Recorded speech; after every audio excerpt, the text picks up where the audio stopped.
Au nom du Père et du Fils et du Saint-Esprit, la grâce de notre Seigneur Jésus-Christ, l'amour de Dieu le Père et la communion de l'Esprit Saint soient toujours avec vous. Et avec votre esprit. La grâce de notre Seigneur Jésus-Christ, l'amour de Dieu le Père et la communion de l'Esprit Saint soient toujours avec vous. Et avec votre esprit. Prends pitié de moi, Seigneur, toi que je supplie tous les jours. Toi, tu es bon, tu pardonnes, tu es plein d'amour pour tous ceux qui t'appellent. Les flamistes demandent au Seigneur qu'il nous prenne en pitié. Si le Seigneur nous prend en pitié, c'est parce qu'il écoute notre prière de supplication. Dieu ne résiste jamais à la prière de supplication parce qu'elle relève de notre humilité. Et s'il nous prend en pitié, c'est parce qu'il est bon, le Dieu plein d'amour, le Dieu qui pardonne. Reconnaissons que tout au long de cette semaine, nous avons été loin du Seigneur. Et l'Eucharistie, lieu de rassemblement, lieu de pardon, le lieu où Dieu manifeste son amour, c'est le lieu où nous goûtons au pardon de Dieu. Recueillons-nous pour demander pardon au Seigneur.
Que Dieu notre Père nous fasse miséricorde et qu'il nous pardonne nos péchés et nous conduise à la vie éternelle.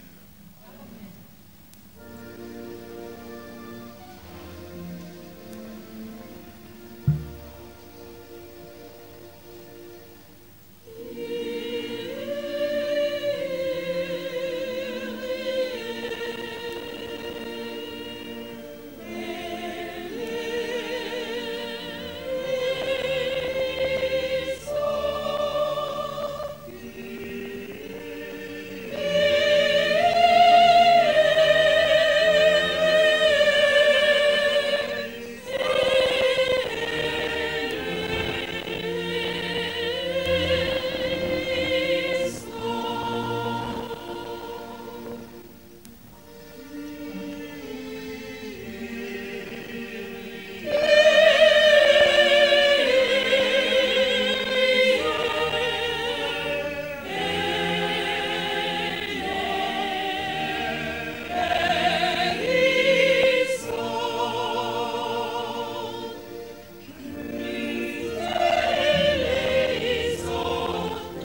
le Seigneur. Dieu puissant de qui vient tout don parfait, enracine en nos cœurs l'amour de ton nom, resserre nos liens avec toi pour développer ce qui est bon en nous. Veille sur nous avec sollicitude pour protéger ce que tu as fait grandir. Par Jésus-Christ, ton Fils, notre Seigneur, qui vit et règne avec toi dans l'unité du Saint-Esprit, un seul Dieu, maintenant et pour le siècle des siècles.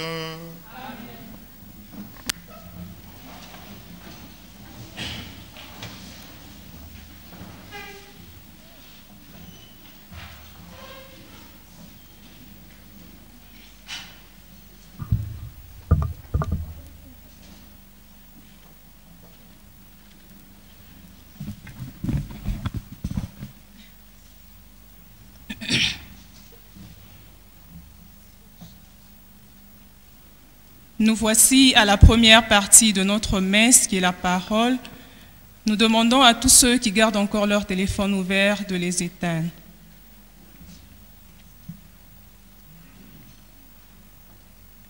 Liturgie de la parole.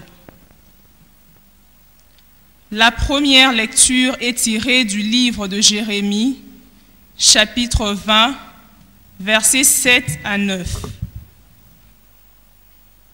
Nul prophète de l'Ancien Testament ne semble avoir eu une vie plus tragique que Jérémie. Il est le trouble fait, maudit de ses contemporains, à qui il ne cesse d'annoncer la catastrophe proche. Il vit dans un intense sentiment d'abandon et de rejet.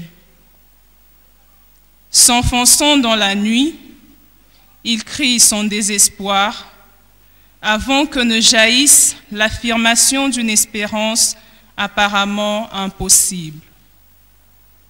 Il voudrait se taire, échapper à Dieu, mais celui-ci l'a séduit. Déjà, il accomplit la vocation du serviteur souffrant qui sera celle de Jésus. Écoutons. Seigneur, tu as voulu me séduire et je me suis laissé séduire. Tu m'as fait subir ta puissance et tu l'as emporté. À longueur de journée, je suis en but de la raillerie. Tout le monde se moque de moi.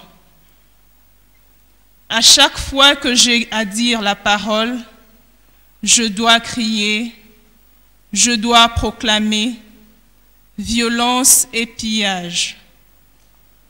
À longueur de journée, la parole du Seigneur attire sur moi l'injure et la moquerie. Je me disais, je ne penserai plus à lui, je ne parlerai plus en son nom. Mais il y avait en moi comme un feu dévorant au plus profond de mon être.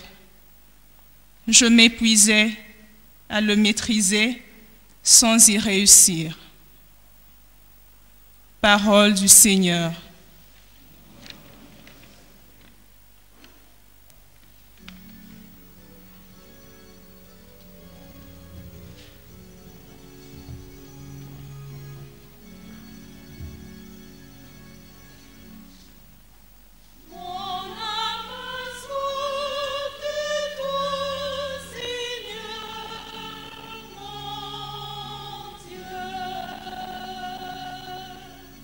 Mon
La deuxième lecture est tirée du livre de Saint Paul apôtre aux Romains, chapitre 12, versets 1 à 2. Dans la première partie de sa lettre, Paul a exposé sa conception du renouvellement de l'existence que provoque la foi. Il en arrive maintenant aux conclusions pratiques. Celles-ci découlent de l'orientation totale de la vie vers Dieu. En s'offrant en sacrifice spirituel à son Seigneur, le croyant rompt avec la façon spontanée de penser des hommes. Suivons. Je vous exhorte, mes frères, par la tendresse de Dieu, à lui offrir votre personne et votre vie en sacrifice saint, capable de plaire à Dieu. C'est là pour vous votre adoration véritable. Ne prenez pas pour modèle le monde présent, mais transformez-vous en renouvelant votre façon de penser pour savoir reconnaître quelle est la volonté de Dieu, ce qui est bon, ce qui est capable de lui plaire, ce qui est parfait. Parole du Seigneur.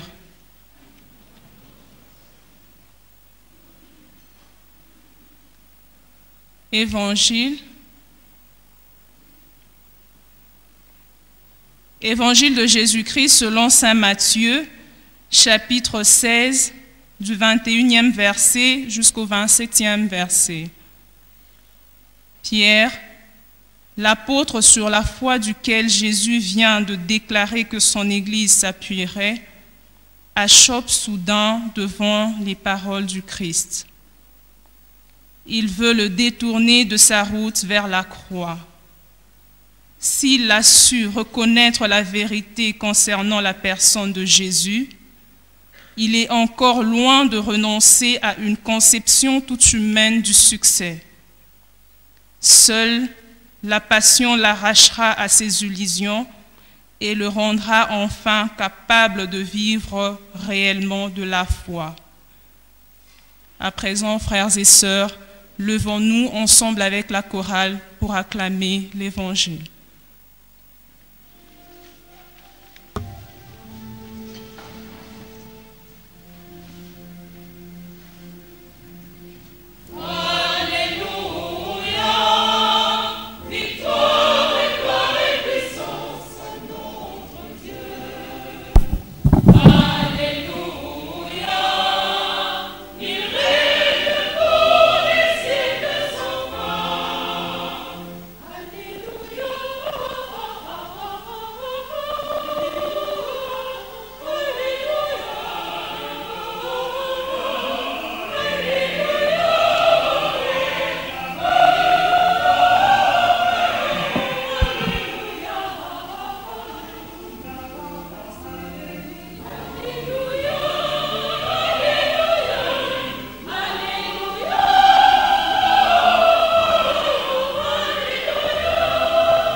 Seigneur Jésus-Christ, illumine nos cœurs, qu'il nous fasse voir que l'espérance nous ouvre son appel.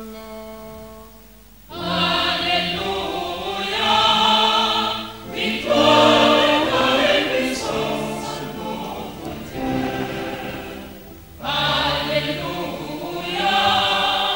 il règne pour les siècles sans fin. Le Seigneur soit avec vous. Et avec votre esprit. Le Seigneur soit avec vous. Et avec votre nouvelle de Jésus-Christ selon saint Matthieu.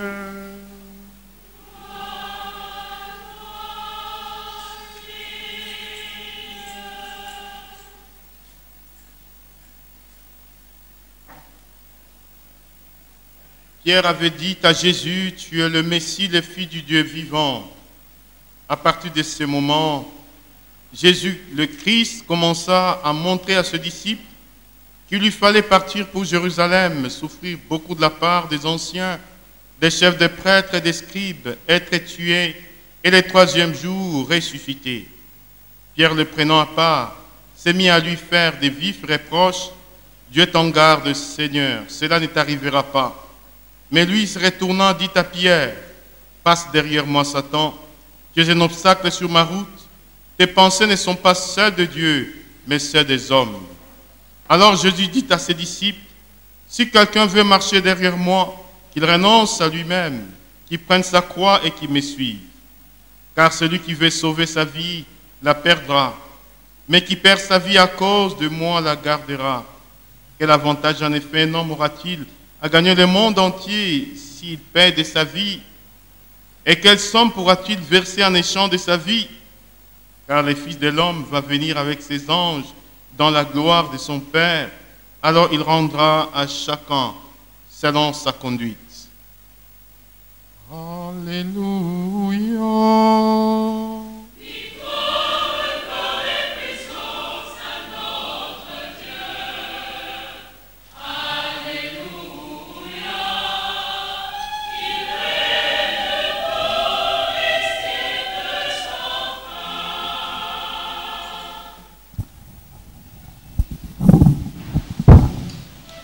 Réjouis-toi Marie, pleine de grâce, le Seigneur est avec toi. Tu es bénie entre toutes les femmes, et Jésus, le fruit de ton sang, est béni.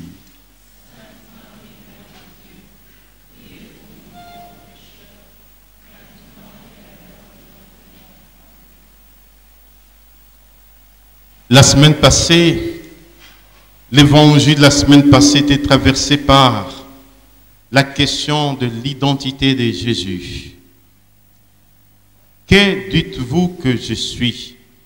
La question fondamentale, une question d'actualité. Qui est Jésus pour chacun d'entre nous?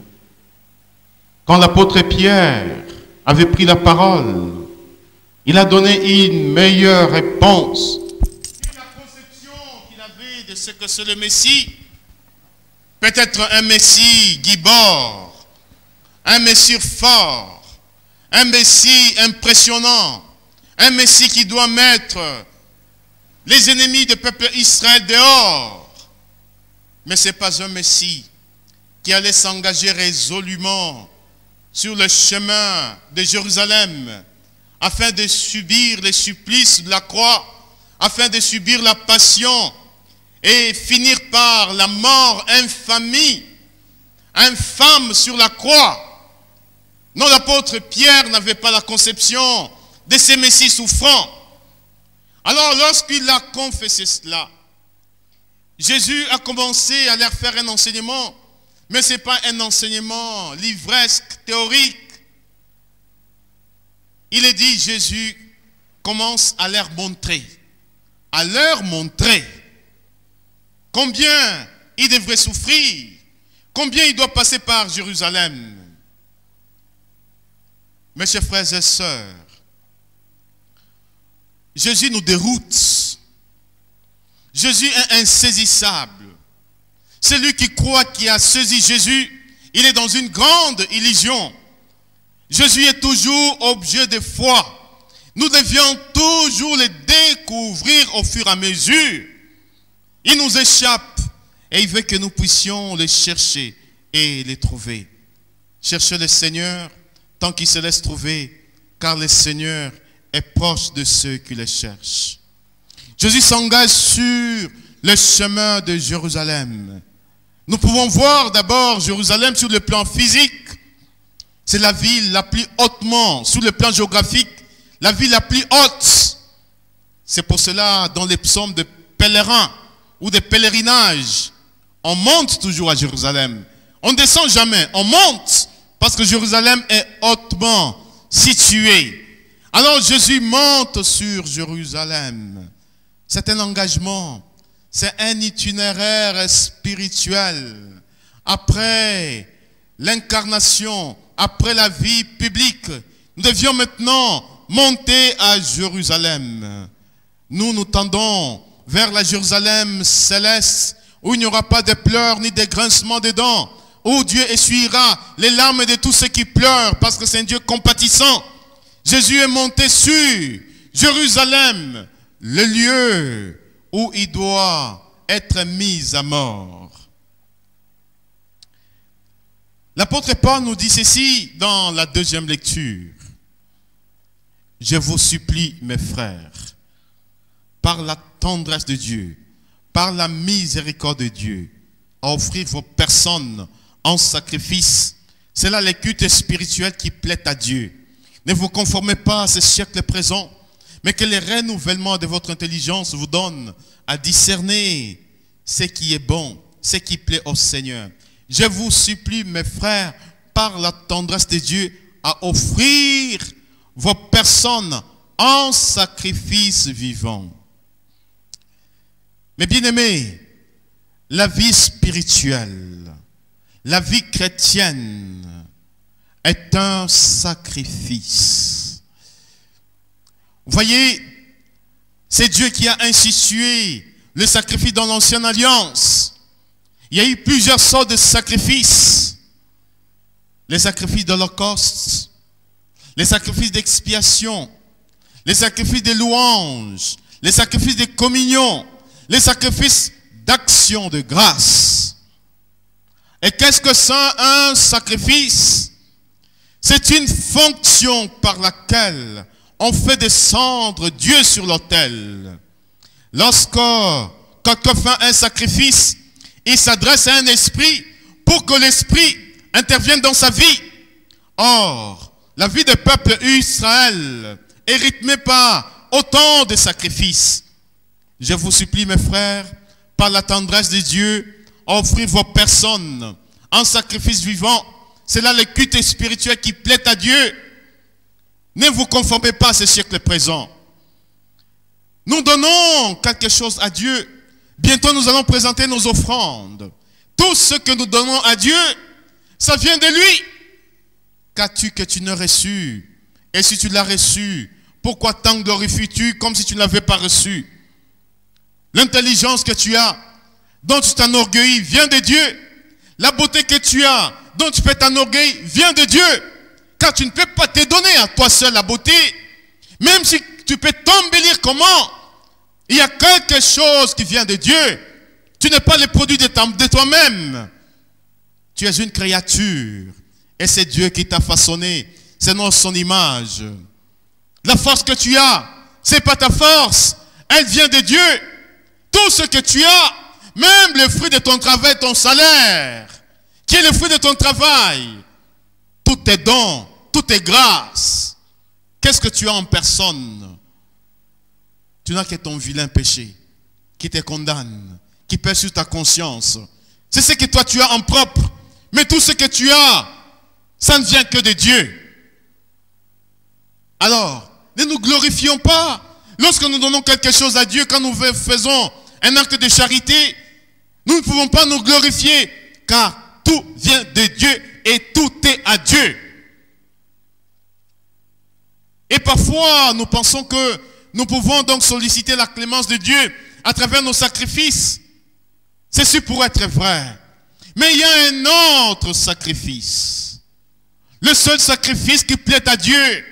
Le sacrifice devant lequel Dieu ne peut jamais résister. Ce n'est pas quelque chose qui t'est extérieur, mais c'est ta personne, c'est ta vie. Ça veut dire c'est ta consécration, la consécration baptismale. Seigneur, je me donne à toi. Ça veut dire tout ce que j'ai et tout ce que je suis. Je deviens ta propriété privée. Je deviens ton domaine. Et je suis disposé à ce que tu fasses de moi comme tu veux. Seigneur, tu m'as séduit et je me suis laissé séduire. Tu m'as terrassé, tu m'as vaincu, tu as été le plus fort. Laisse-toi faire. Ne résiste pas à la volonté du Seigneur. Et quand tu te donnes corps, âme et esprit, rien ne reste pour toi. Tout est à Dieu. Ces sacrifices-là, il plaît tellement à Dieu. Ces sacrifices-là, c'est une consécration, une mise à part. Mais bien-aimés, vous voyez, Satan aime beaucoup les gens qui lui sont consacrés. Et il y en a qui se consacrent à Satan, qui font alliance avec Satan. Comment ça se passe? Lorsque tu te consacres à Satan, tu deviens sa propriété privée. Satan te donne tout ce que tu veux. Mais attention, Satan ne peut pas tout te donner. Satan va te faire des promesses. Il va te donner des biens matériels. Mais il retranche sur ta vie. Parce que tu lui as donné toute ta vie, tu t'es consacré. Et quand tu te consacres à Satan, tu lui rends un culte, tu l'adores, tu lui fais des éloges. Et à ce moment-là, ta force grandit. C'est comme ça que font les rosicruciens. C'est comme ça que font les francs-maçons. C'est comme ça que font les occultistes. C'est comme ça que font les sorciers. Satan n'a rien créé. Satan ne fait qu'imiter Dieu. Des gens qui se consacrent. Alors, mes bien-aimés, quand Jésus est prêt à ce sacrifice, quand Jésus va à Jérusalem pour être sacrifié, un sacrifice sanglant, c'est un chemin incontournable pour Jésus. L'apôtre Pierre lui fait des vifs reproches. Non, que Dieu t'en épargne. Jésus qui regarde l'apôtre Pierre, il voit dans l'apôtre Pierre celui à qui il a appliqué une béatitude. Bienheureux es-tu, Simon-Pierre, fils de Jonas, car ce n'est pas le sang, ce n'est pas la chair qui t'ont révélé cela, c'est mon Père qui est aux cieux. Mais Pierre, comment est-ce que Jésus reconnaît encore en toi Satan? Arrière, derrière moi Satan. Tout ce qui s'oppose à ce que toi tu deviennes une victime expiatoire, à ce que tu deviennes une consécration est œuvre de Satan. Tout ce qui s'oppose à ce que tu te consacres à Dieu, corps, âme et esprit, est œuvre de Satan. Que cela soit tes belles intentions, mais ces intentions-là sont nourries par la malice satanique. Jésus voit en l'apôtre Pierre Satan qui agit. Vous voyez, dans le sacrifice unique, le seul sacrifice de Jésus, Jésus a accompli tous les anciens sacrifices de l'ancienne alliance. Dans le sacrifice de Jésus, il y a les sacrifices de l'Holocauste. Qu'est-ce que c'est le sacrifice de l'Holocauste? La victime est brûlée. Il faut que la fumée monte. Et quand est-ce que le sacrifice est agréé par Dieu? C'est lorsque la victime est entièrement brûlée et la fumée monte vers Dieu. Et Dieu agrée. Alors dans le sacrifice de Jésus, Jésus n'a rien retenu pour lui. Il s'est donné totalement, entièrement. Alors il a accompli le sacrifice de l'Holocauste. Dans le sacrifice de Jésus, il a accompli le sacrifice d'expiation. La victime était égorgée, le sang était répandu. Jésus a versé son sang sur la croix pour la rédemption du genre humain, car il est ce grand prêtre qui est entré une seule fois pour toutes dans le sanctuaire, non pas avec le sang de boucs ou de jeunes taureaux, mais avec son propre sang. Et par son propre sang, il nous a acquis une rédemption éternelle. Dans le sacrifice de Jésus, il a accompli le sacrifice d'expiation. Il a accompli le sacrifice de communion. La vie de Jésus, son sacrifice, c'était un repas. L'Eucharistie, c'est un repas. Les jeudis saints, qu'est-ce que Jésus a fait? Il a béni le pain. Le pain est devenu son corps. Il a béni le vin est devenu son sang. Il leur a dit, faites ceci en mémoire de moi. Chaque fois que vous faites ceci, vous annoncez ma mort et ma résurrection jusqu'à ce que je revienne. Ce sacrifice-là de communion a été pour la réconciliation d'une tribu, d'un clan. Mais Jésus, dans son sacrifice, il a accompli le sacrifice de communion. Il nous a réconciliés de deux peuples qui étaient séparés. Il n'en a fait qu'un seul peuple en bannissant le mur de haine. Jésus est devenu notre sacrifice. Le sacrifice de Jésus a été un sacrifice de louange. Jésus n'est pas mort comme quelqu'un qu'on a tué. Ma vie, nous la prenons, c'est moi qui la donne. Jésus a donné sa vie sur la croix. Père, entre tes mains, je remets mon esprit dans la louange. Jésus s'est offert. Le sacrifice de Jésus est un sacrifice d'action de grâce. Jésus rend grâce parce qu'il a tout accompli sur la croix. Il a fini sa mission. Au Père, si nous lisons la prière sacerdotale, Père, je leur ai fait connaître ton nom. Tout ce que tu m'as donné, je te le présente. Reçois-le, Père. Alors Jésus commence à rendre grâce après avoir tout accompli. Chers frères et sœurs, si la vie chrétienne est un sacrifice, qu'est-ce que tu fais pour que tu deviennes cette victime expiatoire, agréable à Dieu? Alléluia. Alléluia. Dieu, il a beaucoup de chrétiens, des gens qui ont été baptisés dans la mort et la résurrection de son fils Jésus. Mais Jésus, il a très peu d'amis. Jésus mendie notre amitié. Il est toujours celui qui se tient à la porte de notre cœur. Apocalypse 3:20. Il frappe, il frappe, il frappe. Si tu entends sa voix que tu l'ouvres, il viendra partager le repas avec toi. Il a très peu d'amis. Qu'est-ce que c'est un ami? Oh, c'est celui-là qui est prêt à se donner, à se livrer, à se sacrifier pour toi. C'est celui-là qui est toujours présent dans les moments difficiles. Est-ce que tu es ami de Jésus? Jésus est ton ami. Mais est-ce que tu entretiens bien cette amitié avec ton Seigneur? À quoi servirait à l'homme de gagner le monde entier s'il vient à perdre sa vie, s'il vient à perdre son âme? La finale de l'évangile, le mot vie revient plusieurs fois. À quoi servirait à l'homme de gagner le monde entier s'il vient à perdre sa vie? De quelle vie il est question? Mes chers frères et sœurs, de quelle vie il est question? Nous entretenons bien notre vie. Nous évitons toutes sortes de contaminations. Nous évitons toutes sortes de coronavirus. Raison pour laquelle nous avons donc des masques, même s'ils déforment un peu notre visage. Mais nous les portons, même s'ils nous empêchent de pouvoir bien chanter. Quand on chante, la voix est étouffée dans le masque. Mais nous les portons tout simplement parce que nous avons laissé souci de nous protéger. Vrai ou faux? Vrai ou faux? Bon, voilà. Alors nous avons donc des masques. C'est cette vie-là. Mais de quelle vie Jésus parle aujourd'hui? À quoi servirait l'homme de gagner le monde entier s'il vient à perdre sa vie? Mes bien-aimés, nous avons trois sortes de vies. Nous avons d'abord la vie humaine, dont l'ennemi de cette vie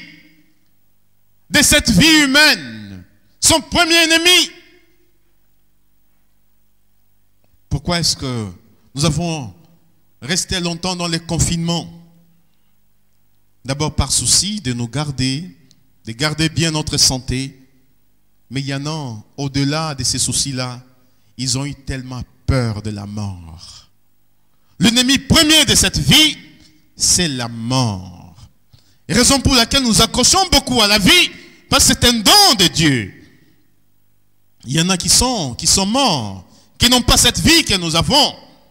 C'est la première vie, la vie humaine. Nous avons une autre vie, c'est la vie sociale. L'ennemi de cette vie, la vie sociale, n'en a que deux ennemis. La médisance et la calomnie. si on veut vraiment que tu sois, qu'on te tue, qu'on commence par te calomnier, c'est que tu n'as pas fait. On dit que tu as fait. C'est que tu as fait des pécamineux. On expose cela devant tout le monde. Tu n'as plus de dignité. Ta dignité est complètement bafouée. Les fondements de cette vie sociale, c'est la dignité humaine. Nous avons une autre vie. La troisième vie, c'est la vie spirituelle, dont le fondement, c'est la grâce. Et l'ennemi premier de cette vie spirituelle, c'est le péché. Quand l'apôtre Paul nous dit, le salaire du péché, c'est... Le salaire du péché, c'est... Mais les dons gratuits que Dieu fait à ses enfants, c'est la vie éternelle. Cette vie spirituelle dont nous pouvons jouir dans les fondements et la grâce. Et cette vie spirituelle a commencé à germer au-dedans de nous. Les jours de notre baptême, quand nous avons renoncé à Satan et à toutes ses œuvres, quand nous sommes renés de nouveau, quand nous avons été plongés dans la mort et la résurrection de Jésus. Romains 6,3. Ne savez-vous pas que baptisés dans la mort de Christ, vous avez été ensevelis avec lui dans sa mort, afin que comme le Christ est ressuscité par la gloire de Dieu le Père, nous aussi nous menions une vie nouvelle. La vie spirituelle a commencé les jours de notre baptême. Il faut qu'elle grandisse pour nous ouvrir les portes de la vie éternelle. Et quand Jésus nous dit, à quoi servirait l'homme de gagner le monde entier s'il vient à perdre sa vie? C'est avant tout la vie éternelle dont les fondements et cette vie spirituelle entretenue par la grâce de Dieu. Oh mes chers frères et sœurs, quand je pense à la vie éternelle, bientôt nous allons animer une convention de manière virtuelle qui s'organise au Canada avec quelques intervenants. Chaque année, donc, il y a cette convention qui s'organise aux États-Unis, mais à cause du coronavirus, il y a les peuples de Dieu qui réclament le thème de cette convention. Les souffrances du temps présent ne sauraient être comparés à la gloire à venir qui sera manifestée en son Fils Jésus. La vie éternelle, c'est la gloire de Dieu. Et ce qui fait cette gloire, ce sont les habitants du ciel, les patriarches, les prophètes, les anges, cette foule immense qui avait lavé ses robes dans le sang de l'agneau et qui chante la gloire de Dieu. C'est cette vie éternelle. Mon frère, ma soeur, il ne faudrait pas que tu perdes cette vie éternelle à cause des distractions du monde, à cause des plaisirs de ce monde, à cause des satisfactions éphémères, passagères, à cause des jalousies. Tu ne pourras jamais vivre 20 ans, non pardon, un siècle. Mais il y a une autre vie qui t'attend, la véritable vie, la vie éternelle. Jean 17,3, c'est de te connaître toi le seul vrai Dieu et celui que tu as envoyé, ton Fils Jésus. Moi, je vais voir Dieu. Je vais partager. Quand la petite Thérèse, l'enfant Jésus, dit, mon ciel, je le passerai à faire du bien sur la terre. Où elle dit, ma vie n'est qu'un instant, une heure passagère. Ma vie n'est qu'un séjour qui m'échappe et qui fuit. Tu le sais, oh mon Dieu. Je n'ai qu'aujourd'hui. Aujourd'hui pour t'aimer. Le salut, c'est pas demain. C'est l'aujourd'hui d'aujourd'hui. Quand tu ouvres ton cœur à cette vie éternelle, alors le royaume de Dieu commence à se manifester. Tu entres dans l'amitié des anges, dans l'amitié des saints, dans l'amitié. Tu partages le même héritage que tous ceux qui t'ont précédé dans la foi. Oh, quelle espérance peut t'ouvrir. Mes bien-aimés, ne soyons pas distraits. Mes bien-aimés, ne retardons pas notre conversion. Ne remettons pas à demain ce que nous devions faire aujourd'hui. Chaque jour, chaque instant, chaque minute, chaque seconde nous est donné pour revenir de tout notre cœur vers Dieu. Et à ce moment-là, nous allons expérimenter la véritable vie, la vie des enfants de Dieu. Chantons les merveilles de Dieu parce que quand nous le verrons, nous n'aurons plus à chercher où est Dieu. Car le royaume de Dieu, c'est Dieu tout en tous. Dieu sera au-dedans de nous, il se reconnaîtra au-dedans de nous et nous nous reconnaîtrons au-dedans de lui. Nous serons comme deux gouttes d'eau qui se ressemblent. C'est ce que nous dit Saint Jean. Ce que nous serons n'est pas encore manifesté. Nous le verrons tel qu'il est parce que nous lui serons semblables. Amen.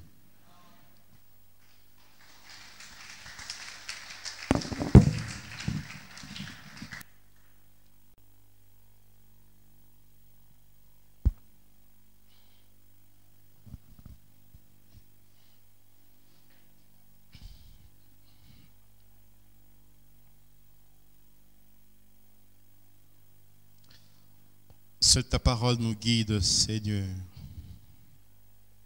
Seule ta parole nous montre les vrais chemins. Seule ta parole touche nos cœurs. Seule ta parole féconde nos vies. Seule ta parole restaure toute notre vie. Reçois, Père, tous ces cœurs qui se tournent vers toi et qui se décident de vivre la véritable vie, la vie des enfants de Dieu, la vie spirituelle. Fais-nous sortir de notre torpeur, de notre distraction, de notre pusillanimité, pour pleinement accueillir la vie divine. Proclamons la foi de l'Église. Je crois en Dieu le Père Tout-Puissant,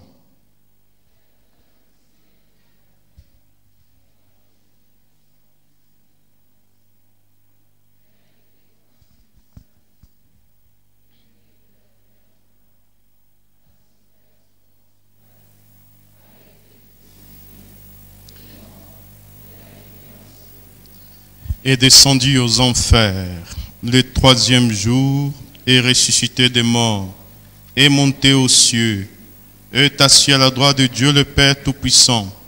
Lui viendra juger les vivants et les morts. Je crois en Esprit Saint, à la Sainte Église catholique, à la communion de sang, à la rémission des péchés, à la résurrection de la chair, à la vie éternelle. Amen. Réunis pour célébrer les bienfaits de Dieu, prions-le, mes frères, de nous inspirer lui-même une prière qui puisse exaucer. Ensemble, prions.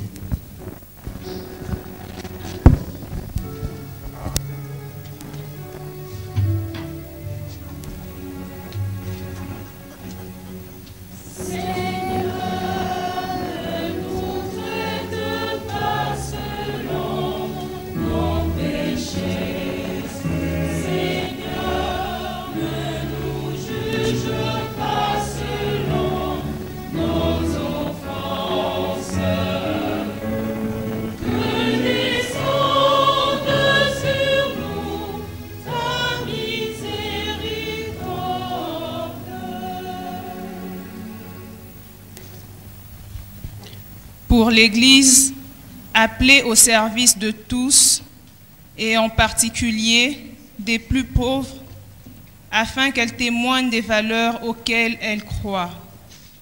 Prions le Seigneur.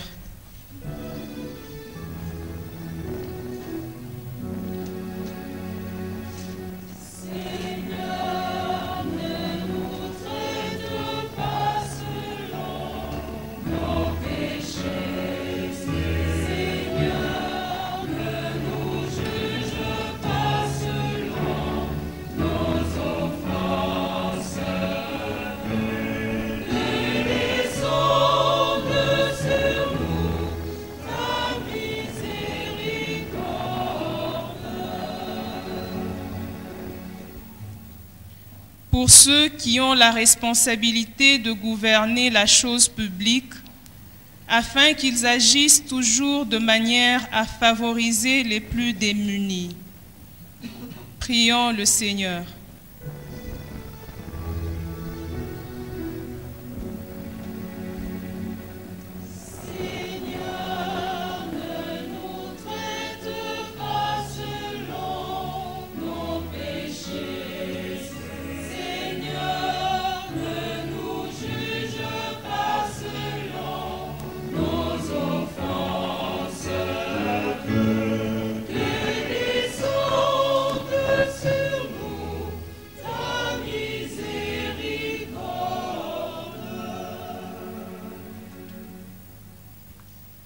pour tous ceux qui vont à la perte de leur foi, afin qu'ils se réconfortent et retrouvent en Christ le seul secours pour leur vie.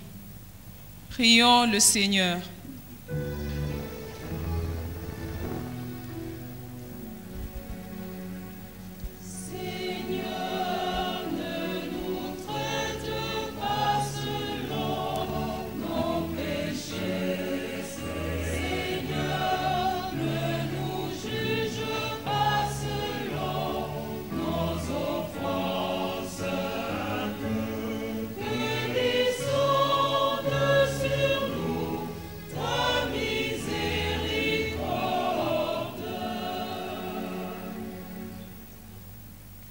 Pour nous tous ici rassemblés, afin que grâce à la parole de Dieu que nous écoutons et méditons tous les jours, nous soyons à même de marcher fermement à la suite du Christ, de prendre sa croix et ainsi sauver notre vie. Prions le Seigneur.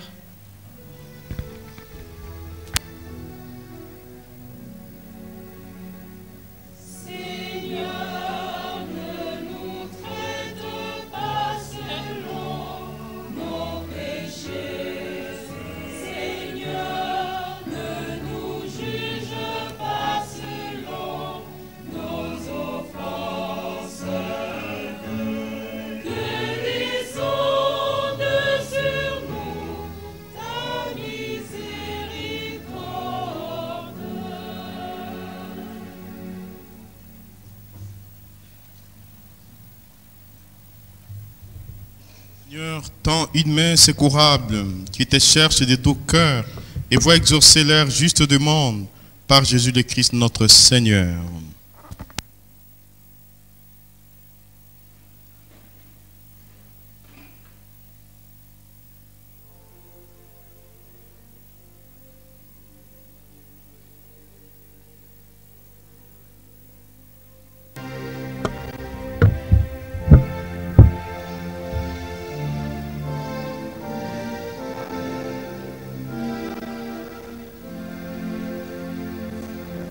Toi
Que l'offrande eucharistique, Seigneur, nous apporte toujours la grâce du salut, que ta puissance accomplisse elle-même. Ce que nous célébrons dans cette liturgie, par Jésus-Christ, ton Fils, notre Seigneur, qui vit et règne avec toi, dans l'unité du Saint-Esprit, un seul Dieu, maintenant et pour le siècle des siècles.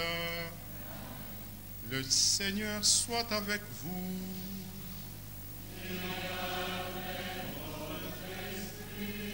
Élevons notre cœur.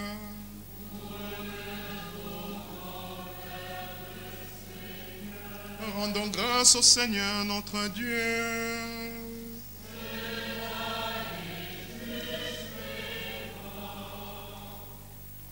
Vraiment, il est juste et bon de te rendre gloire, de t'offrir notre action de grâce. Toujours en tout lieu, à toi, Père et très saint, Dieu éternel et tout-puissant. Oui, nous le reconnaissons afin de secourir tous les hommes. Tu mets en œuvre ta puissance et tu te sers de notre condition mortelle pour nous affranchir de la mort.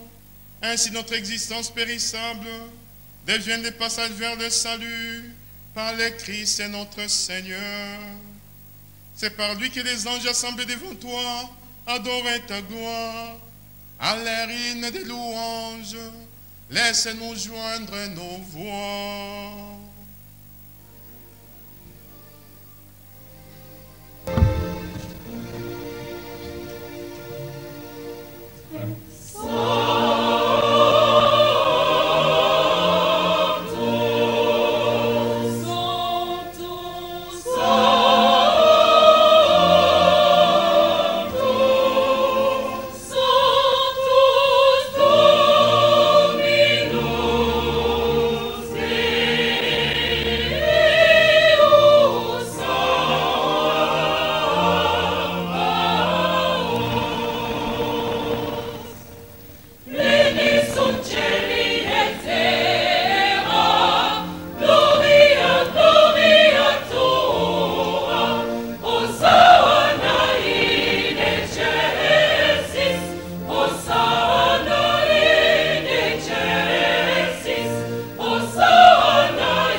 Toi qui es vraiment saint, toi qui la source de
ces offrandes en répandant sur elle ton esprit, que devienne pour nous le corps et le sang de Jésus, le Christ notre Seigneur.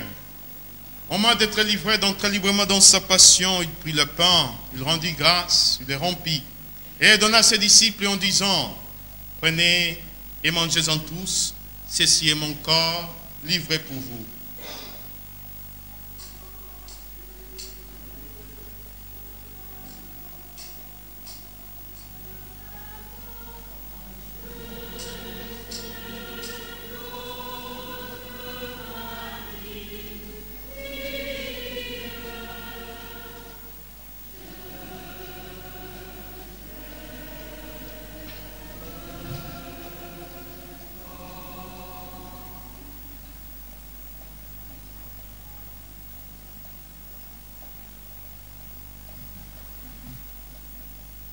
De même, à la fin du repas, il prit la coupe, d'une voix rendit grâce et la donna à ses disciples en disant, prenez et buvez-en tous, car ceci est la coupe de mon sang, le sang de l'alliance nouvelle et éternelle, qui sera versé pour vous et pour la multitude.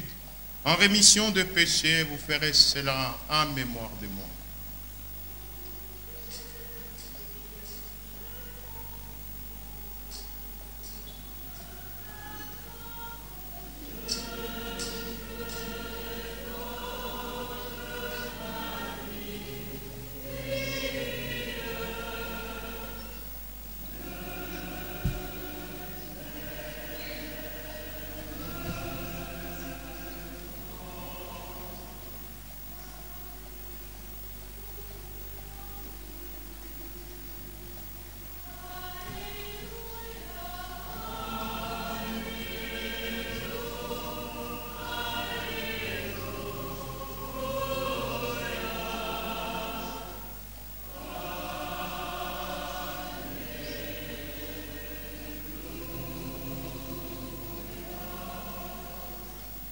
Il est grand le mystère de la foi. Nous proclamons ta mort, Seigneur Jésus. Nous célébrons ta résurrection. Nous attendons ta venue dans la gloire. Faisant ici mémoire de la mort et la résurrection de ton Fils, t'offrons, Seigneur, le pain de la vie et la coupe du salut, et nous te rendons grâce car tu nous as choisis pour servir en ta présence. Humblement te demandons qu'en ayant part encore au sang du Christ, nous serons rassemblés par l'Esprit Saint en un seul corps. Souviens-toi, Seigneur, ton Église répandue à travers le monde. Fais-la grandir dans ta charité avec le pape François, notre archevêque Jean-Pierre Tafunga et tous ceux qui ont la chair de ton peuple. Souviens-toi, nos frères, ceux qui sont endormis, dans l'espérance de ta résurrection et de tous les hommes qui ont quitté cette vie. Te prions, Seigneur, pour le défunt de nos familles, les âmes du purgatoire, les victimes des guerres et des accidents. Reçois-les dans ta lumière auprès de toi. Sur nous tous, enfin, nous implorons ta bonté. L'implorons, Père, sur toutes les intentions pour lesquelles nous disons cette Eucharistie. Permets qu'avec la Vierge Marie, la bienheureuse Mère de Dieu, avec les apôtres, le Saint qui ont vécu dans ton amitié, nous ayons part à la vie éternelle que chantions ta louange, par Jésus-Christ, ton Fils bien-aimé. Par lui, avec lui, en lui, à toi Dieu le Père Tout-Puissant, dans l'unité du Saint-Esprit, tout honneur et toute gloire, pour le siècle des siècles. Comme l'avons appris du Sauveur et selon son commandement, nous osons dire la prière que le Seigneur nous a apprise. Notre Père, que ton nom soit sanctifié, que ton règne vienne, que ta volonté soit faite sur la terre comme au ciel.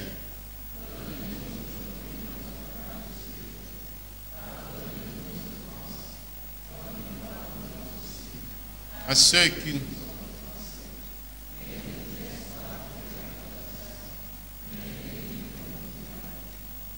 Délivre-nous de tout mal, Seigneur, et donne la paix à notre temps.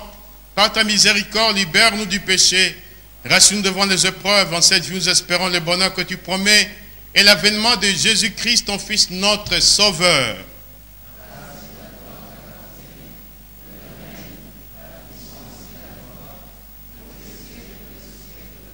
Et l'avènement de notre Seigneur Jésus-Christ.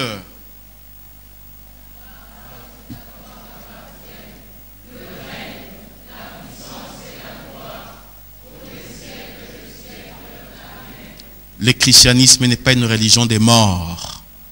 C'est une religion des vivants. Et si vous avez la vie au-dedans de vous, ça va se sentir dans le volume de votre voix.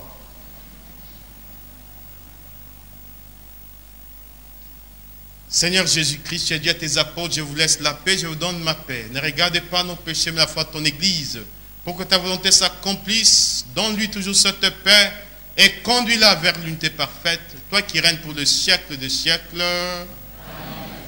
Que la paix et la joie du Seigneur soient toujours avec vous.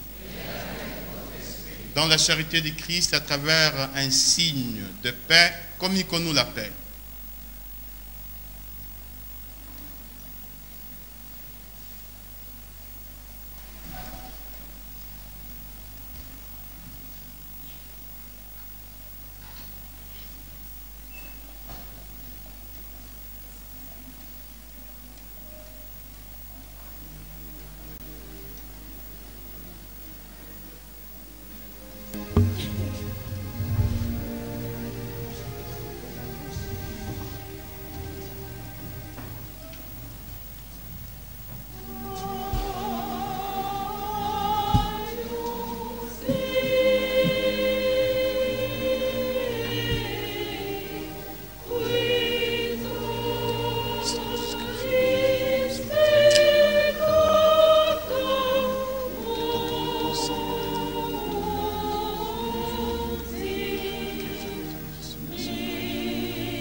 Je vous supplie, mes frères, par la tendresse de Dieu, à offrir vos personnes en sacrifice vivant. C'est là le culte spirituel qui plaît à Dieu. Heureux sommes d'être invités au repas du Seigneur. Le voici, l'agneau de Dieu, celui qui enlève le péché du monde. Seigneur, je ne suis pas digne de te recevoir, mais dis seulement une parole, et je serai. Que le corps et le sang du Christ nous garde pour la vie éternelle.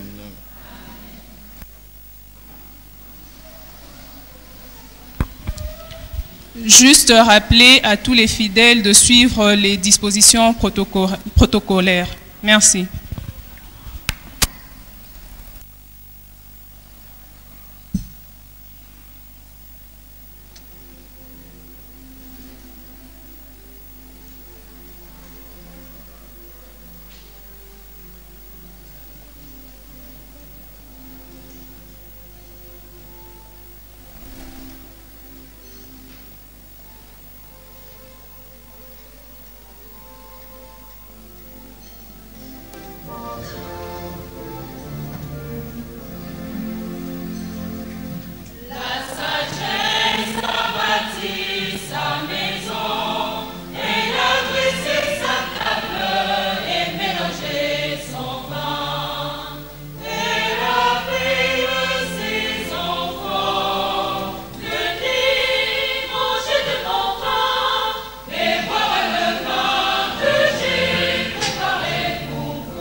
prions encore le Seigneur.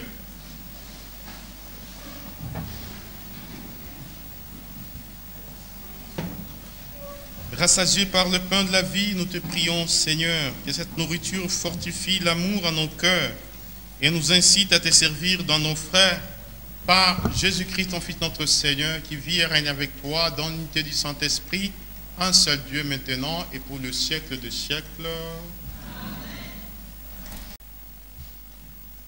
Le Seigneur soit avec vous.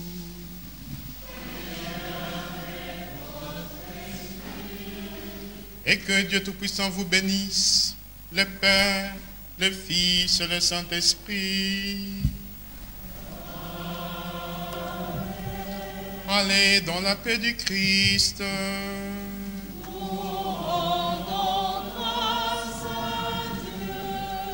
Bon dimanche.